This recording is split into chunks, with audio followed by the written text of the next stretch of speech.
Stay home, protect the NHS, save lives. I'm Edward Lazar and welcome to Anthropologistics, a podcast aimed to bring you thought leadership, founders, innovators, academia, and of course, anthropologists. Why anthropologistics? Everything we do must be people, environmentally and socially centric. Therefore, it makes a lot of sense to leverage the business anthropology field, apply its theories and methods to identify and solve real business problems in everyday life. We have Paul Human today with us from PostTag Group. Paul is the CEO of PostTag, and he has a few things that we can discuss. And at the heart of everything will be obviously people and how PostTag actually makes a difference in enabling the people to be more performant and do better, essentially. So over to you. Thanks for the introduction, Edward. So for those who don't know us or know me, you're obviously not on LinkedIn very much because I seem to spend my entire life on there at the present moment. I want to do that least. So what is PostTag? Simplistically, PostTag gets drivers to the right front door. First time, every time. Doesn't matter if you're delivering a 12-inch pizza or a 60-inch TV. That's what we do. And how we do that is by a combination of address verification. You'd be amazed at how many people can't put their correct address in, and then using that to give an absolute pinpoint accurate location. Is this because fat fingers, or is it because of the channel that address needs to be passed into the system that acquires the booking? Edward, if we had several hours, I could tell you all the reasons, but the key ones seem to be, so take a step back. Why do you have to do address verification? Okay, so if you take a look at the UK as a whole, the UK has got the second best addressing system in the world. If we take a step back, we're operating in a same-day environment. It's actually relevant in every single type of movement. Yeah. So you are an enabler for all those businesses out there. It is, and to answer your question about why about the addressing part of it, it is because people do not use the correct address. When I say about address verification, I'd be amazed at the amount of people that use vanity addresses, can't spell, say they live in Richmond when they don't live in Richmond, and etc. And also the fact that when you put an address into your computer at home and then ask you to do autocomplete, if you don't put it in correct the first time round, every time you use that, the autocomplete is incorrect.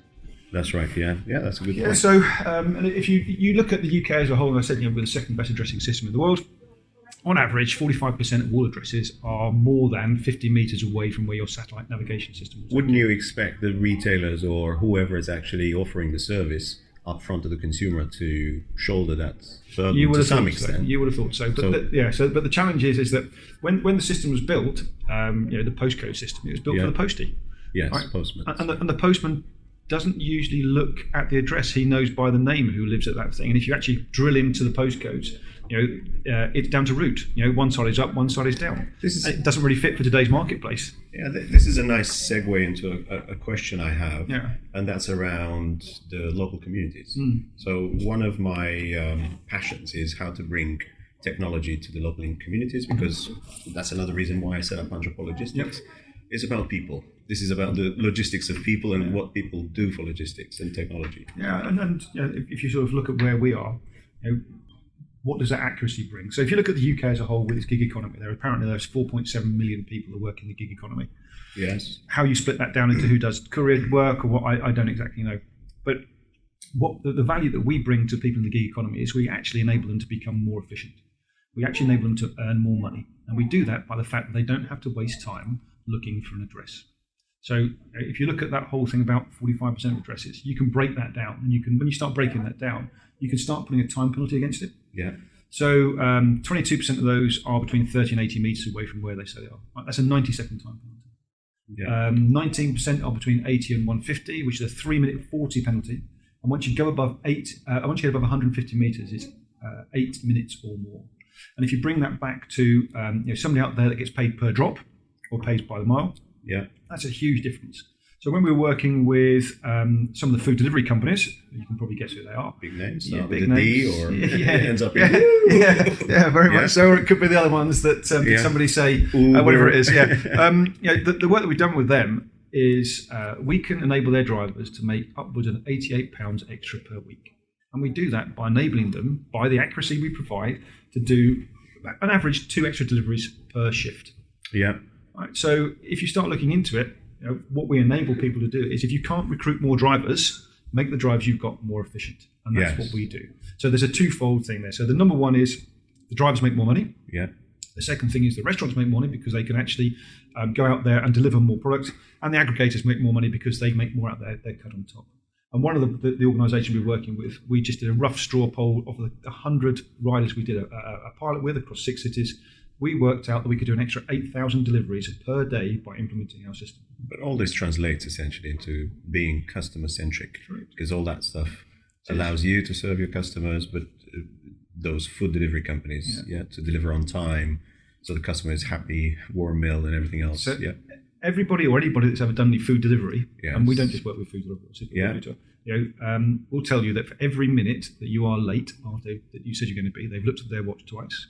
The food will be cold and they think it is, and sometimes people are just rude because they're hungry. Just it's don't want to come between me and my food. No, and a little while back we actually did consider going out on the bikes ourselves to actually and we were warned off by people not to go and do it. Oh, now I don't know. That's a true measure of your, dog fooding.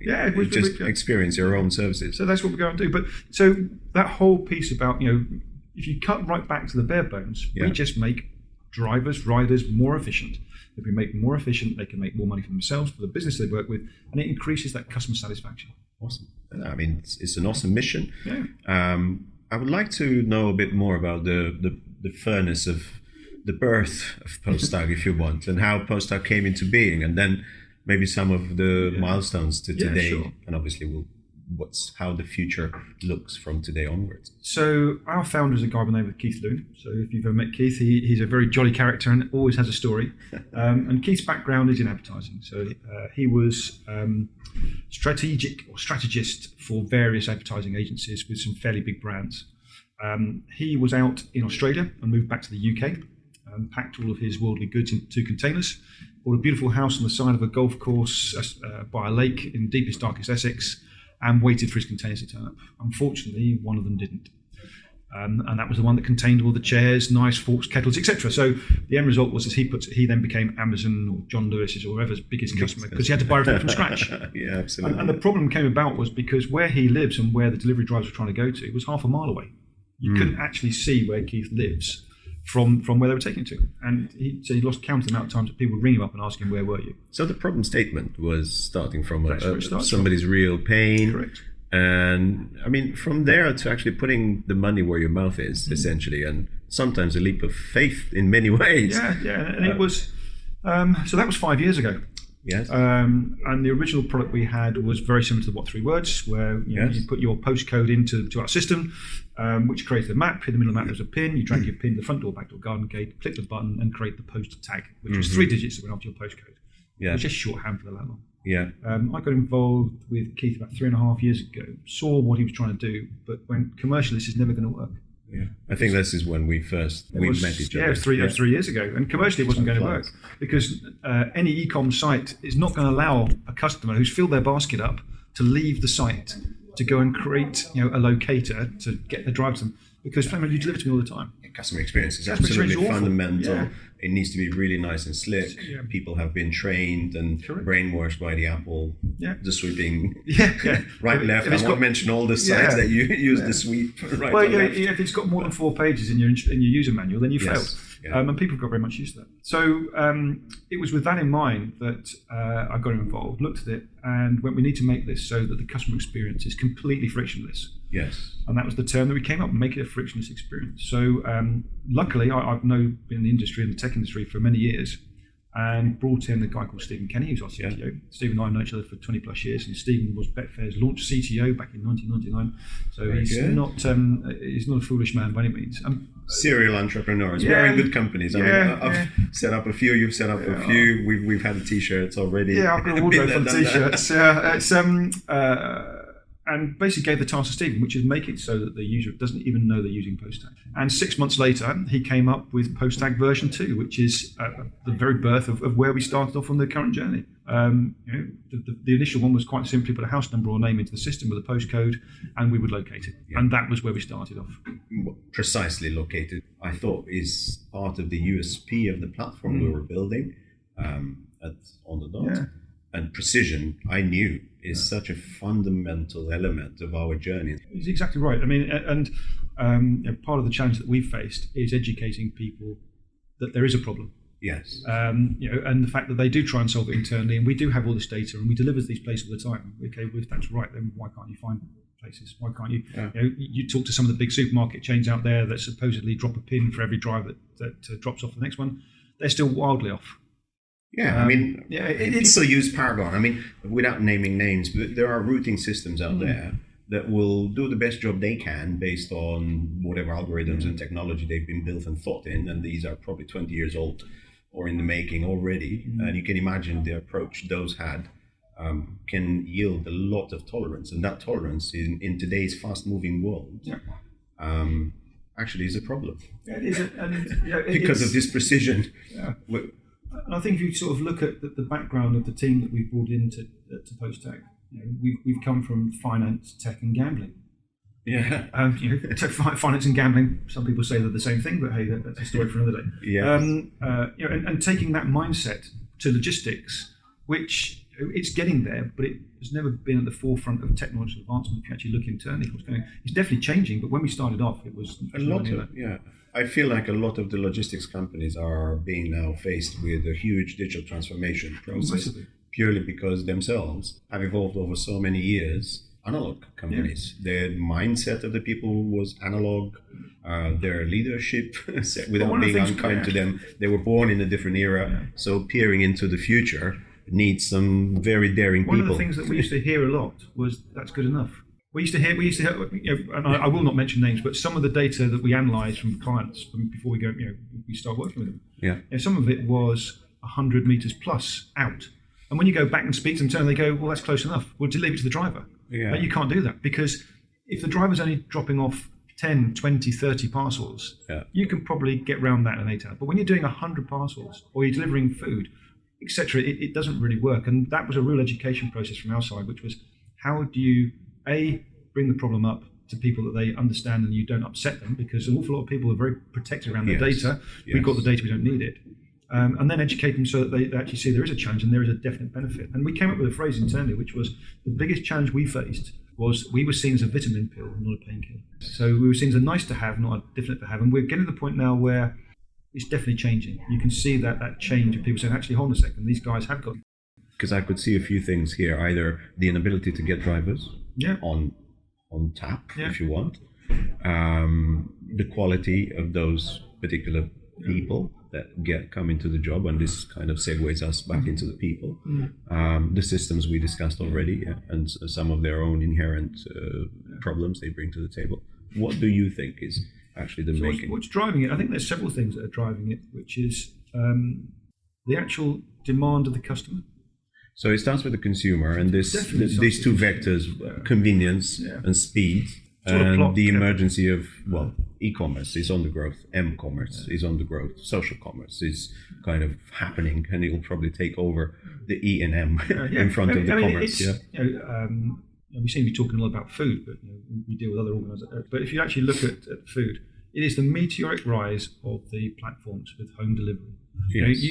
Whereas in the past people have a takeaway maybe twice a month, maybe if they're a certain age. Now it seems to be nearly every night. It's dramatic how much it's changed. Is this because of the scarcity of time, or I'm still amazed at buying a McDonald's. I still can't get my head around it. I can't get my head around it, and I don't know from a unit of economics how this actually works. I know what's involved in actually moving something from A to B, and I can only see the amount of subsidized cost is there just for the customer acquisition, if you want, or for the land grabbing in terms of market. There are many opaque areas which we didn't actually explain to. You're right, and so why has this changed now? It's the change in people's habits. Yes. Are people time poor? I'm not really. It's because the new generations are becoming the consumers. So we had millennials coming into being, obviously people born with digital. Genuinely digital born natives, with digital natives, and then digital immigrants like me and you, potentially. And the evolution of this one to Gen Zs, and later on the alphas, which are slowly coming into. It's people have been educated that I want it and I want it now and I don't want to wait. So therefore, deliver that to me in whatever shape or form. Part of it is some freeloading concepts as well. because people are born with, I want to download or I want to see this movie now, all this on-tap Well, availability of everything. Yeah, I'm going to show my age now, but LimeWire, back in the day, used to use LimeWire to get... Napster, yeah, exactly, yeah. But LimeWire was just like basically giving your PC AIDS, wasn't it? Yeah. The amount of viruses that are on that, but that's definitely a story. But I mean, that was the whole birth of it. And I want it and I want it for free. Yeah. I think we're beginning to see a change. I think people are now prepared to pay for value, where they see the value. I think, the tip of the iceberg. Service. And also they'll pay for service. If I get, quite interesting, I've got 4 children and 3 of them are in their 20s now. Yeah. And one of the things that they will pay for is they'll pay for experiences. Yes. So when they're looking to do something, rather than buy a gift, they'd rather you bought them an experience, something that they can't do or haven't done. Whether that might be going to a bar or a club or going for a trip or something. We can both relate to driving a car. Yeah, exactly. That would be one experience for me and you. 24-hour Le Mans. Yeah, I would love to do that. Me too. Yeah. So that whole experiential thing, where they want, rather than things, they want experiences, and the ability to have stuff now. You only walk down to the underground and you see Blow there they'll come to you to do your nails and hair. Yeah. Is that time for poor people, or is that just they want that? I think this is the commerce, the brands, and the emergence of the new churches trying to actually rebuild bridges they may have burnt in the past, but actually spread the love, create empathy towards their brand. And the more you get serviced and pampered, eventually they will put themselves in the front of mind. And when you need something or you want something, you innately press the button on that icon, or you buy it from them rather than buying it from their opponents. There was some research I saw a little while back, and I meant to bring it with me, I forgot, which was brand loyalty for the food delivery platforms. And once you've got somebody, they don't tend to go somewhere else. Yeah. And it was quite startling. I thought people would be quite transient and sort of quite nomadic in that, moving from Deliveroo to Just Eat, to Uber Eats, etc. But they're not. When they pick a brand, they stay with it. I think I've experienced it myself, and it was this need to re-enter yourself into somebody else's platform. And I think it's about spreading this seed data everywhere. Everybody wants your data. You need data to operate. And excuse me, everybody wants a lot of data these days for their own purposes. And people will become more reluctant to actually give their data freely. There is something in exchange, but in a world where more and more stuff gets decentralized, we have bitcoins, we have various tokens. We can talk about that, but there's an internet which will be decentralized. There will be an AWS which is not the AWS. Nobody will control it. These things are coming. Okay, so there's 3 billion investment in this blockchain and tokens and stuff. I mean, is by far bigger than autonomous cars. It's the sector of now, sort of. We're not even talking about it, but this is what actually acquires the talent and the biggest pot of money. It's a black hole at the moment, sucking a lot. So do you actually think that people realise how much of their data they give away? And if they found out, would they be shocked, or would they go, do you know what, I'll do that just because I want that? I think at the moment everyone suffers a little bit of a social numbness, if you want. The mobile phone paved the road, if you want, and the social kind of networks paved the road. You kind of give a lot of snippets already. And identity obviously will be one of the new currencies. There will be no more money. It's about who you are, what you do. China today has already a model in place where people can vote about you, know everything about you. And again, in the future talk, I think Daniel will explain about what really happens and how his view of the world. Isn't it? Yes, and that will become the fabric of tomorrow. But in a world that is decentralized, potentially that is possible purely because nobody controls it. Today, you have the big fours that kind of controls. They are the gatekeepers. They control the internet. AWS democratized it. Everybody can actually get a server and do stuff, but there is a cost associated to it, and no one actually looks at that cost. So here's something that's going completely off topic. But is it all a big conspiracy? Is it all a big conspiracy because don't go outside? Outside is dangerous. So let's deliver your food to you. Let's give you everything you need. So you don't actually have to leave your house, which means then you have complete control, because people go out in the streets, people can start rioting and they can start doing all sorts of weird and wonderful potentially stuff. It's quite funny. We have a lot of time, but this is an awesome topic. I mean, what really who's driving it? Controls the impulses, and the innate movement of every single person there. So is it really the Queen and the Colonel sort of controlling everything in the background with this special fight? I mean, it's half joking when you talk about this stuff, but I know. You do sometimes take a step back and look at it and go, where is society going? I mean, we really are, where is society going? And is this, I want it now, and the enablers that enable people to have it now, where does it stop? Where does the end point? I think this is why there is an insurgence of anthropologists, social anthropology as well. Large companies, Google and many others, they have used anthropologists that mainly operated in the realms of marketing, but with the purposes of defining, coaching, and influencing specific cohorts. And it becomes more and more important. And here's another one to throw out at you then. So here's another one then, which is going on that same sort of line. Yeah. Right, and basically, it's I'm not lunatic, I can assure you. So you mentioned car zone. Look at car ownership. Yes.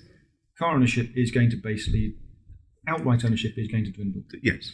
Right. And it'll be a consumer product. You will consume that vehicle when you want it.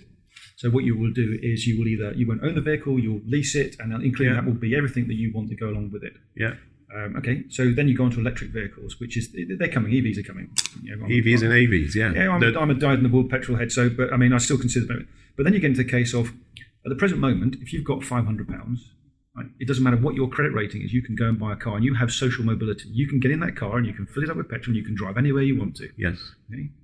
What happens when you don't buy a car anymore, you lease it? What happens then when you get into the electricity side of it, with the EV thing, where all of a sudden, you don't have good credit.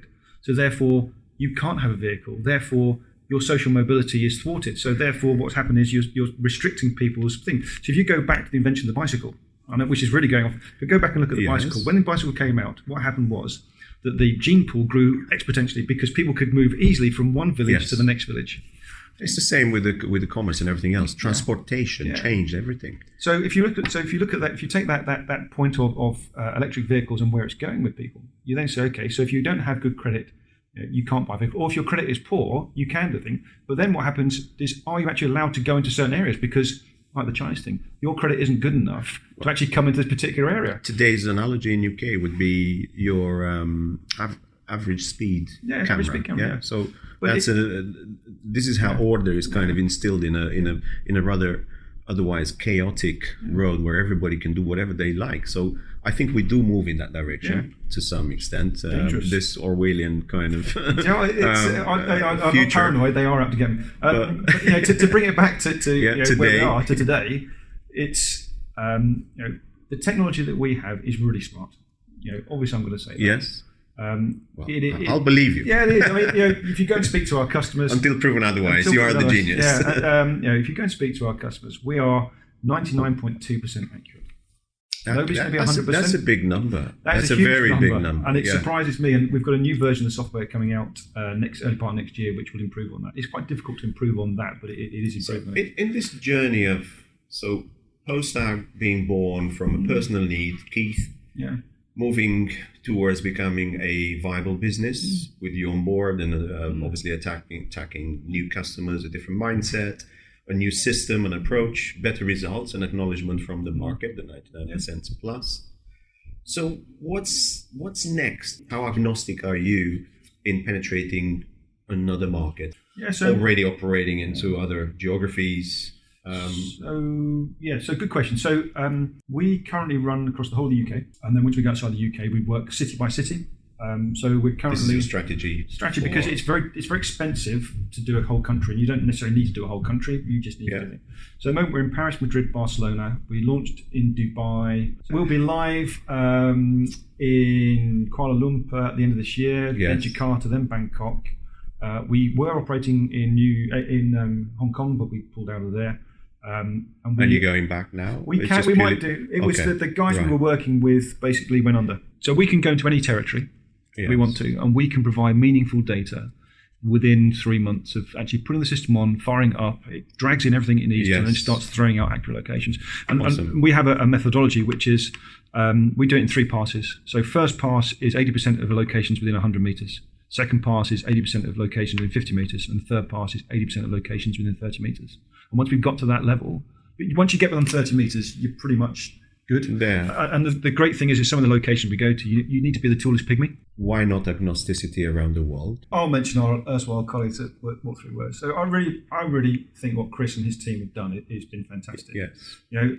They've taken a very simplistic idea and they pushed it and pushed it and pushed it, and it does have its role. Yes, being in the desert. Yeah, and the challenge, and are we going to be in the middle of the desert? No. That's what I mean. It's like, high dense conurbations. We're a different market. Where's the door? For them, it's more a case of it's a very altruistic. It's very sort of emergency service type thing. For us, it's more commercial. It is. If there's a commercial need to do it, we'll do it. And the way that we build our system is such that it is modular. We can pick it up, move it somewhere, feed it with information, and then once we start getting to where we need to go, it starts throwing out the other side. Yeah. It works. I mean, if you look at why do we go to Southeast Asia? It's the fastest growing e-com market in the world, and they've got the worst location system going. Once you go outside of Singapore, it's awful. So if you jungle, well, it is a jungle. If you look at Kuala Lumpur, which is the first one to do. We were talking with DHL and Ninja Van and one of the others out there. Yeah, and they were telling us that 79% of all addresses that they deliver to are more than 150 meters away from where they actually are. So if you can get it within 100 meters, we've got a deal.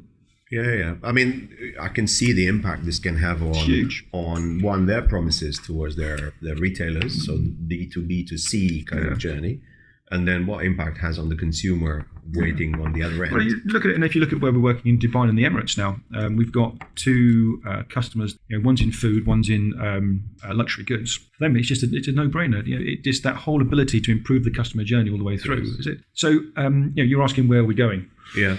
So it's kind of where. Yeah. So where are we going? So it starts with precision. It starts with precision, but then what we're building is an ecosystem. Yes. So if you start looking into what you need to have, it's all the things around that location or people doing it. What do they need to fulfill their job? What makes their job better? What makes it easier? What makes the whole journey that much better? Yeah. So to that end, what we've done, and we're already doing it, we layer on top of our product more information. So we do much more than just address verification location. Yes. What we do is we can identify whether it's a commercial or residential, if it's a single occupancy or multi-occupancy, if it's a block of flats, we can tell you which floor the flat is on. So if you're delivering large goods, you can then start using that to work out your dwell time. Absolutely, yeah. We can tell you what the road surface is, you can do points are.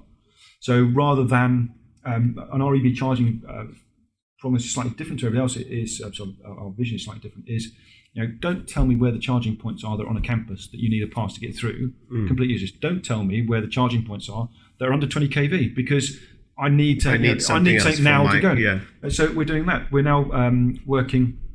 We're going to be launching a partnership fairly soon with somebody that enables us to take their parking data in. So not only can we tell you where the locations you're going to, we can tell you what the parking restrictions are around it, if there's a loading bay, if you can stay for 20 minutes. And then by working with a routing company, we can then say, okay, so if that's where the end location is, this is where you can park.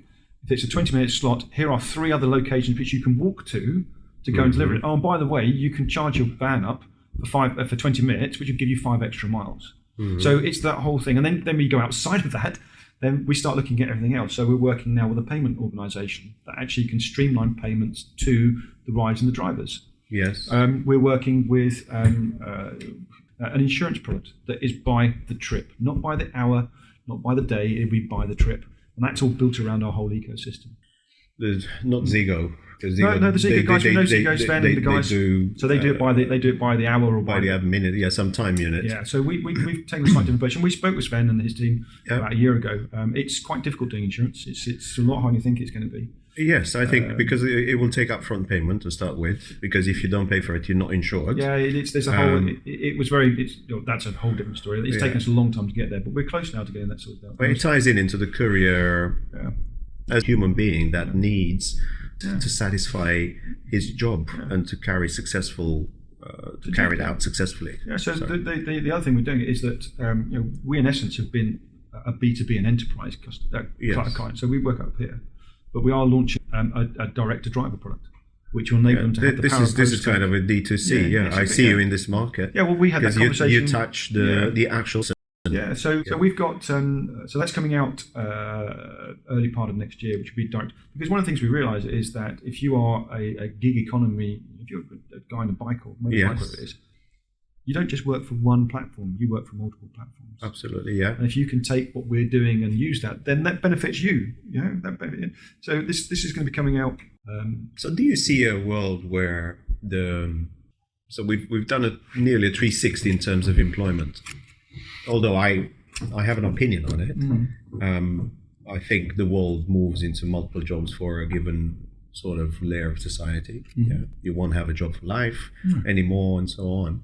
So this gig economy, which years ago it was a desired space to be in by people because you had some flexibility around your time, you could charge more as a contractor, so your life was better. Today it's actually flipped to some extent, that everybody that is actually in that gig economy is always kind of running in a mouse wheel, trying to make meet ends. So will this travel back into not necessarily a full-time employee, but probably not too dissimilar? We had examples, people start to go in arms, they say, I want to have the same rights as everybody else.